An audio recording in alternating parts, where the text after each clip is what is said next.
If you want your students to improve as readers and writers, then you need to set clear instructional goals, and you're going to learn how to do that right now.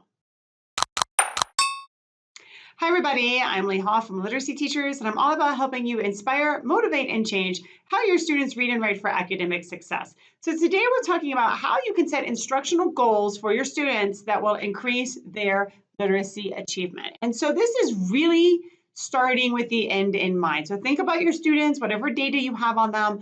Where do your students need the most help? Now, you might be able to argue that they need help in a lot of places, and you might be arguing that they need equally a lot of help with everything, and that's fine, but we can't do everything at once, so we're gonna have to pick something, okay? So is it vocabulary? Is it fluency? Is it comprehension? Is it something related to writing? Whatever it is, wherever you wanna hone in on first, okay, pick that, all right? So we'll take comprehension as an example as we go through this, all right? If we say, hey, my students need the most help with comprehending text, they're having a real hard time with it, that's what we're gonna focus our instructional goals on. That's fine. Now, like I said, you can't cover everything. You have to really think about what needs the most work. So once we've decided that comprehension is where we need the most work, then we need to think about what do our data show us about how well students apply skills and strategies when they're reading. What do we know about how well students can do literal comprehension, how well they can infer, can they, what are their analytic abilities? So when we say comprehension, that's really broad, okay? And it might be that your students need zero help with literal comprehension, so don't spend any time on that, right? So then you wanna think about the data that you have on your students, what you know about them, and then within comprehension, what is it specifically? What are the 2, 3, 4 things that they really need help on right now? Now, what this is going to result in is that you might have slightly different goals for different students.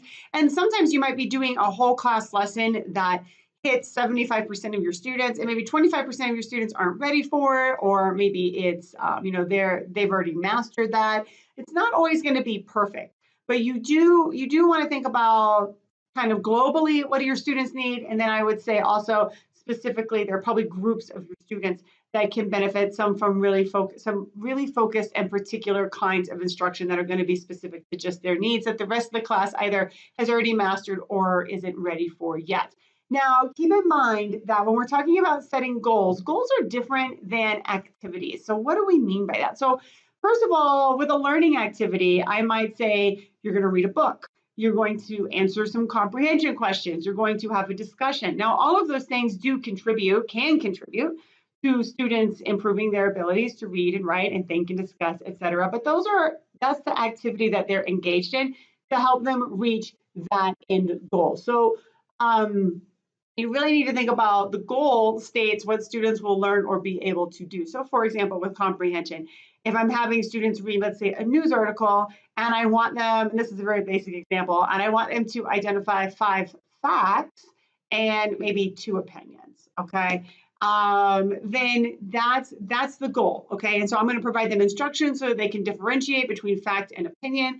I'm going to have them read something that's got maybe a mix of facts and opinions in it. That reading is the learning activity.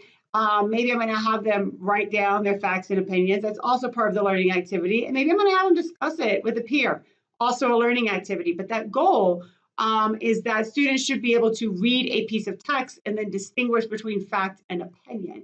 That's my learning goal. Everything else is an activity. And then I provide instruction, whatever instruction they need, so that they understand the difference between fact and opinion and how to pull it out of something that they have read. So setting goals like this is really going to help you keep you focused on what your students need, and it helps you achieve them, and it lets you know that you have achieved them, because if we don't know what we're working towards, then we don't know when we've gotten there. All right, so if you like this video and you want more, follow me on over. We're going to the next one.